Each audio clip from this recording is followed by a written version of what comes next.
Bonjour et bienvenue dans ce webinaire. Je suis Hannoul Mohamed, analyste SOC chez Unidé et aujourd'hui on va parler de MitraDAX, son importance, son utilisation avec des cas pratiques. Voici le programme du webinaire d'aujourd'hui.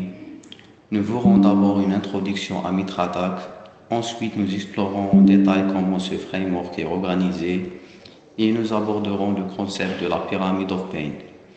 Et expliquerons aussi pourquoi il est essentiel de se focaliser sur la détection des tactiques et techniques et procédures des attaques plutôt que sur des simples indicateurs de compromission. Nous discuterons l'importance et l'utilisation de ce framework et verrons Attack Navigator. Enfin, nous terminerons notre session avec une démonstration pratique pour voir MitraDAX en action, suivie d'une session de questions et réponses. J'espère que ce programme vous intéresse et que vous trouverez cette session enrichissante. Passons maintenant à la première partie, introduction à MitraDAX. MitraDAX signifie tactique, technique et connaissance commune des adversaires. C'est un cadre complet qui cartographie la façon dont les adversaires opèrent lors des cyberattaques. Contrairement au modèle de menace traditionnelle, attaque est basée sur des observations réelles et ne se concentre pas uniquement sur les outils ou les malwares, mais sur les méthodes d'attaque elles-mêmes, ce qui le rend particulièrement pratique pour les défenseurs. MitraDAX est divisé en trois matrices principales adaptées à différents environnements. L'entreprise attaque qui couvre les attaques ciblant les environnements Windows, Linux, macOS, le cloud et les conteneurs. Le mobile attaque qui est spécifié aux menaces visant les appareils mobiles, Android et OS. Et le ICS attaque qui est conçu pour les attaques contre les systèmes de contrôle industriel. Ces trois matrices permettent aux organisations d'adapter leur défense en fonction de leur environnement et des menaces spécifiques auxquelles elles sont exposées. MitraDAX est structuré en plusieurs composants qui permettent d'analyser les cyberattaques de manière détaillée. Les tactiques sont l'objectif de l'attaquant, les techniques sont le comment d'une attaque et ce sont les méthodes spécifiques. Les sous-techniques sont des variations plus spécifiques des techniques. Les procédures sont des implémentations spécifiques utilisées par les acteurs malveillants. Les groupes ou bien APT sont des acteurs malveillants connus et leurs techniques associées. Et enfin, les logiciels sont les outils et logiciels utilisés par les acteurs malveillants. Comme on peut voir dans le schéma, un groupe utilise technique pour accomplir les tactiques, ou bien il peut utiliser un software qui implémente les techniques et accomplit les tactiques, qui est son objectif. Un autre concept important lié à MitraDAX est la pyramide of pain. Créée par David Bianco, cette pyramide montre qu'il y a plusieurs niveaux d'indicateurs que nous pouvons utiliser pour détecter les attaques. Tout en bas, nous avons les haches de fichiers ou les adresses IP et les noms de domaine qui sont très faciles à modifier par un attaquant. Plus on monte dans la pyramide, plus il devient difficile pour un attaquant d'échapper à la détection. Les TTP, ou bien tactiques, techniques, procédures, sont au sommet de cette pyramide et c'est là où nous devons nous concentrer. Pourquoi? Parce que changer une adresse IP ou un nom de domaine est facile, mais modifier complètement une technique d'attaque demande beaucoup plus d'efforts. Par exemple, si nous voulons détecter le credential dumping, qui est une technique qui cible souvent le processus LSAS, ce processus stocke en mémoire des informations d'authentification. Nous ne contentons pas de bloquer un outil utilisé pour cette technique, mais plutôt de surveiller les appels suspects à le processus LSAS.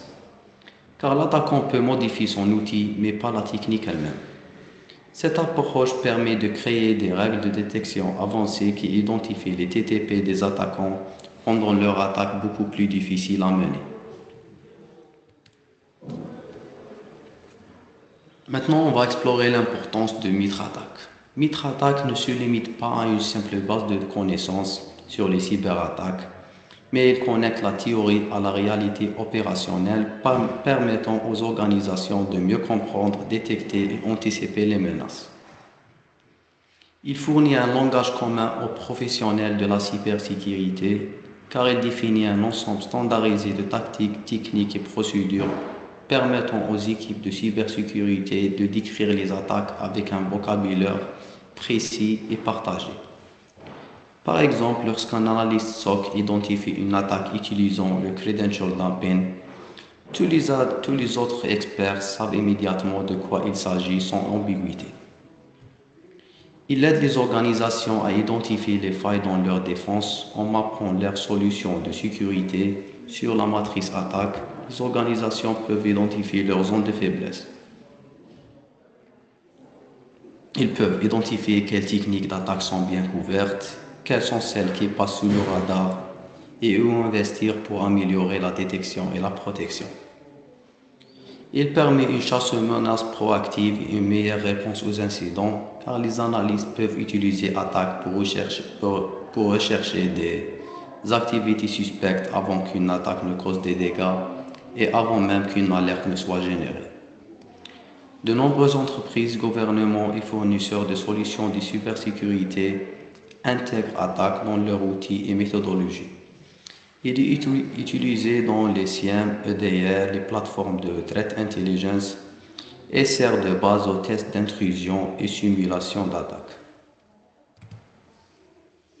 Alors, qui utilise le MITRE-ATT&CK? Il est utilisé par plusieurs équipes de cybersécurité comme le Blue Team qui l'utilise pour créer des règles de détection avancées, améliorer les stratégies de réponse aux incidents et renforcer la posture de sécurité globale. Les Red Team, les équipes offensives peuvent simuler des attaques réalistes pour tester l'efficacité des défenses en place et identifier les vulnérabilités potentielles, en se basant sur les techniques documentées dans le framework. Les experts en cyberveille et renseignements sur les menaces utilisent Attack pour renseigner sur les APT et les attaques qui peuvent cibler leur organisation. Exemple, une équipe de Threat Intelligence peut analyser les techniques de FinCEN pour voir s'ils ciblent l'organisation et adapter leur posture de défense. Avec Attack, les responsables de la sécurité peuvent analyser comment les attaquants s'introduisent dans une infrastructure et aussi situer les failles de détection, mais surtout cela leur permet de justifier des investissements stratégiques comme l'acquisition d'un EDR pour mieux détecter et bloquer les attaques. Attack est un standard incontournable pour toutes les équipes de cybersécurité car il permet d'unifier les approches et d'améliorer la détection et la réponse aux menaces.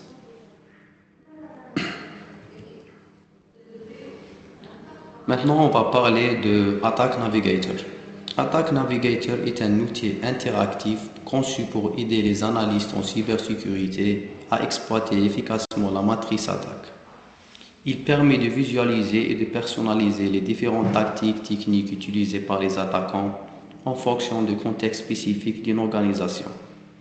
Avec Navigator, les professionnels de la cybersécurité peuvent cartographier la couverture défensive, identifier les lacunes dans leur système de détection et réponse et prioriser les investissements en sécurité grâce à sa flexibilité.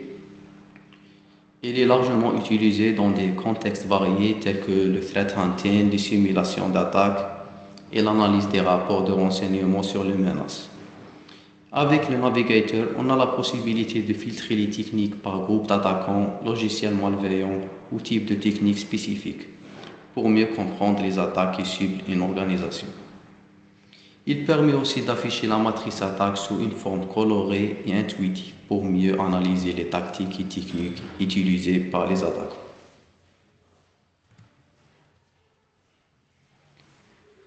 Maintenant, on va explorer comment les systèmes de sécurité modernes intègrent MITRE-ATT&CK pour améliorer la détection et faire une différence entre eux et les antivirus traditionnels. Les solutions modernes de cybersécurité intègrent MITRE-ATT&CK pour améliorer la détection et la réponse aux menaces, contrairement aux antivirus traditionnels qui reposent sur des signatures. Les Systèmes de sécurité modernes comme les SIEM, EDR, XDR utilisent une approche comportementale et s'appuient sur MitraTac pour cartographier les attaques et répondre efficacement. Les SIEM utilisent MitraTac pour enrichir les logs et générer des alertes contextualisées, tandis que les EDR appliquent cette matrice pour identifier des comportements suspects sur les machines. Regardons maintenant ensemble la comparaison entre un antivirus traditionnel et une solution basée sur MitraTac. Dans la détection des menaces, un antivirus classique se base uniquement sur des signatures de fichiers connus, tandis qu'une solution intégrant MitraTac détecte les comportements suspects, les TTP, même sans fichiers malveillants. L'efficacité contre les nouvelles menaces. Un antivirus peut être contourné facilement par des techniques avancées, alors qu'une solution basée sur MitraTac adapte la détection en temps réel. Un antivirus ne voit que les fichiers malveillants, alors qu'une solution MitraTac surveille les actions suspectes sur le système. Exemple comme l'exécution des commandes de PowerShell malveillants. La corrélation avec des attaques réelles, les antivirus ne prennent pas en compte les TTP utilisés par les attaquants, alors qu'un SIEM ou un EDR mappé avec MITRE permet de faire le lien avec des attaques documentées.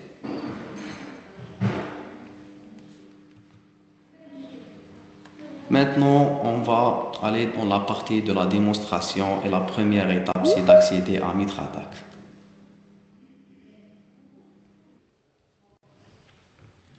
Nous allons commencer par explorer le site officiel de MitraTac. Sur la page d'accueil, dans Matrice, on trouve plusieurs matrices. Dans Entreprise Attaque, on va choisir. En ouvrant la matrice Entreprise, on remarque qu'elle est organisée en plusieurs colonnes. Chaque colonne représente une tactique, comme Initial Access, escalade de privilèges, le mouvement latéral, exfiltration de données, etc. C'est-à-dire, c'est ça l'objectif poursuivi par l'attaquant. Et dans chaque colonne, on retrouve des cases qui correspondent aux techniques utilisées par les attaquants. En cliquant sur une technique, on peut accéder à des détails précis sur son fonctionnement. On va prendre un exemple, on va choisir le Kerberos-Think, qui est sous le tactique Credential Access. C'est une sous-technique de la technique Steal or Forge Kerberos Tickets.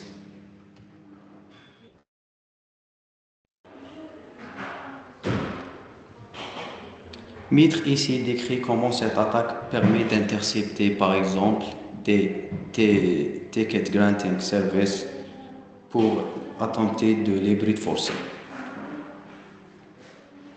Dans la section procédure exemple, on trouve des exemples concrets d'attaques ayant utilisé cette technique basée sur des rapports d'incidents ou des études sur les groupes APT.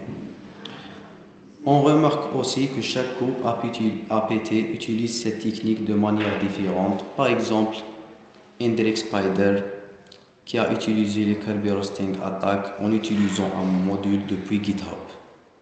On a aussi le Finset qui a utilisé le Kerberos-Think avec des commandes de PowerShell malveillant.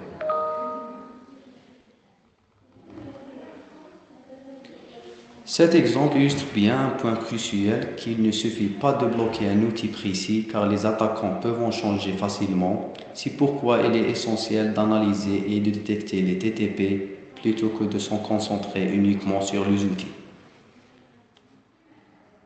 Alors, comment prévenir et détecter ces attaques? Dans la section mitigation, MitraTac propose des mesures de prévention, comme par exemple une bonne pratique est d'activer le chiffrement AES pour Kerberos au lieu de l'algorithme RC4 qui est plus vulnérable au brute force.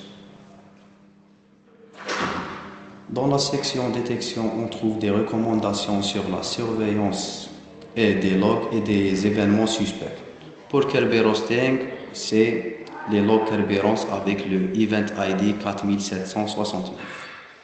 L'idée ici est d'aller au-delà de la détection basée sur des outils et plutôt de surveiller des comportements caractéristiques d'attaque. Maintenant, on va explorer la section groupe d'attaquants. MetraTag répertoire de nombreux groupes d'attaquants avancés documentés en fonction de leur technique et cible. On va prendre un exemple avec le groupe d'attaquants FIN7.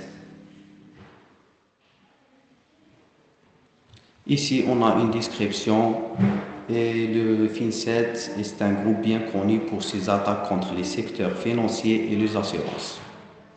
Dans la page ici, on trouve les techniques associées et aussi les softwares utilisés par ce groupe.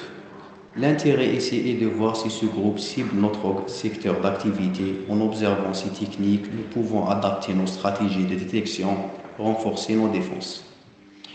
Aussi, dans la section de software, on retrouve également une liste des outils et malwares les plus utilisés par les attaquants. Cela nous permet d'identifier les logiciels malveillants courants. Passons maintenant à MetraTag Navigator, un outil puissant comme on a déjà parlé dans la présentation. Et on va faire un cas pratique de l'utilisation de ce navigateur. Nous allons afficher des techniques associées à des groupes APT en créant une nouvelle couche entreprise, choisir entreprise. Si je suis par exemple un ingénieur de cybersécurité chez une entreprise financière, je vais choisir des groupes après avoir renseigné des groupes qui peuvent attaquer mon entreprise. Je vais choisir le FIN7. Je sais qu'il y a un groupe qui attaque les institutions financières. Je vais le sélectionner. Il y a 52 techniques associées à ce groupe.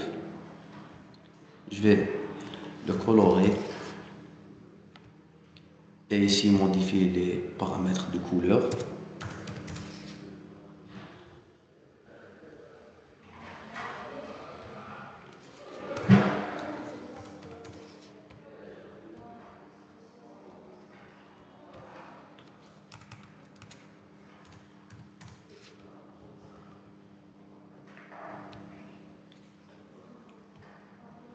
Comme ça, on peut voir toutes les techniques associées à ce groupe d'attaquants qui est le FIN7.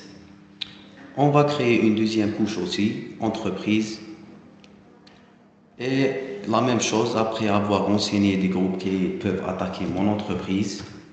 Par exemple, APT10, je sais qu'il attaque les institutions financières. Je vais le sélectionner, 47 techniques associées. Je vais l'assigner un score et changer les paramètres de couleur pour faire la différence entre les techniques de premier groupe et les techniques de deuxième groupe.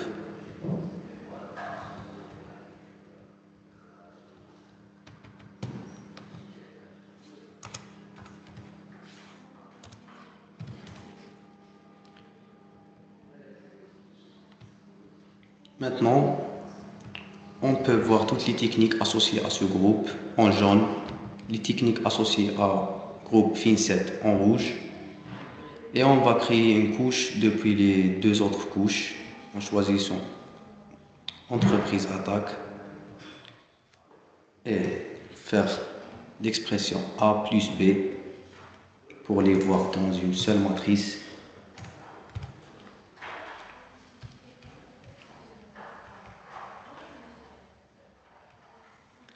Comme ça, on a les techniques de premier groupe en rouge, les techniques de deuxième groupe en jaune et les techniques utilisées par les deux groupes en vert. Cette analyse est essentielle pour identifier les TTP les plus courantes qui ciblent notre secteur d'activité et adapter notre stratégie de défense en conséquence. Nous pouvons aussi utiliser le navigateur pour évaluer notre propre couverture de détection. Par exemple, nous pouvons ajouter une couche représentant les techniques déjà détectées par notre SIEM, EDR, etc. et comparer cette couche avec celle des groupes APT pour voir quelles techniques nous ne couvrons pas encore. Cela nous permet d'identifier les angles morts dans notre détection et d'améliorer notre posture de sécurité. Alors, en combinant ces différentes approches, nous pouvons mieux comprendre comment les attaquants opèrent, détectent leur TTP plutôt que leur outil et adapter nos défenses pour réduire les risques et améliorer notre détection. L'objectif est de passer d'une approche réactive à une approche proactive où nous analysons les comportements malveillants pour anticiper et contrer les attaques avant qu'elles ne causent des dégâts.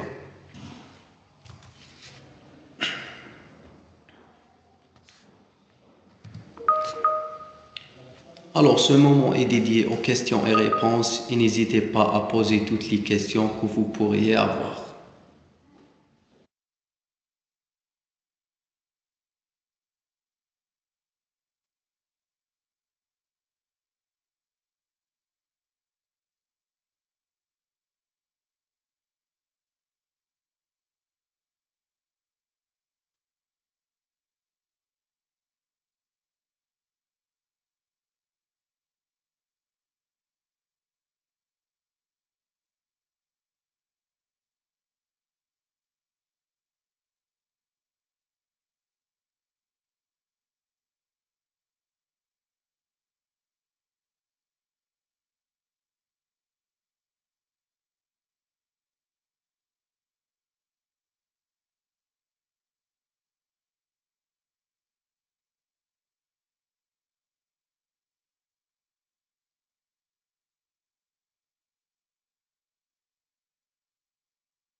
Alors, j'ai une question sur est-ce que les EDR utilisent le MitraTac? Oui, les EDR modernes utilisent le MitraTac et ils possèdent des règles de détection basées sur les techniques documentées dans le MitraTac.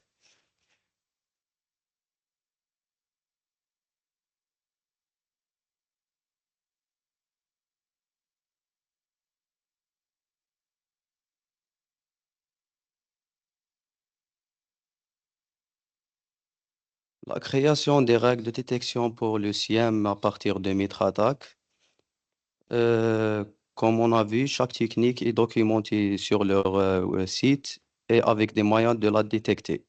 Comme on a vu avec le Kerberos Sting dans la section de détection, c'était mentionné de surveiller les logs de Kerberos plutôt que juste suivre des outils utilisés pour faire cette attaque.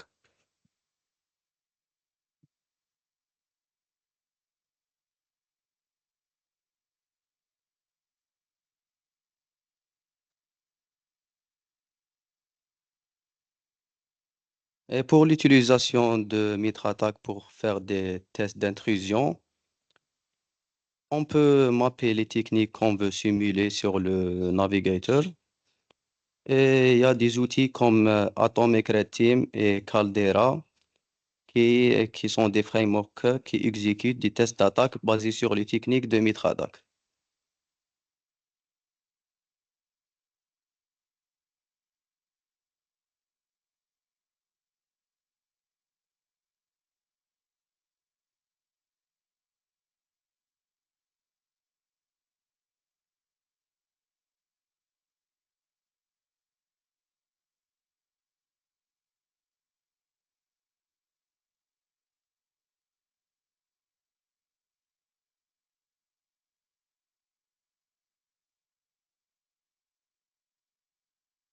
Alors, nous arriverons à la fin de ce webinaire. Je vous remercie infiniment pour votre participation et vos questions.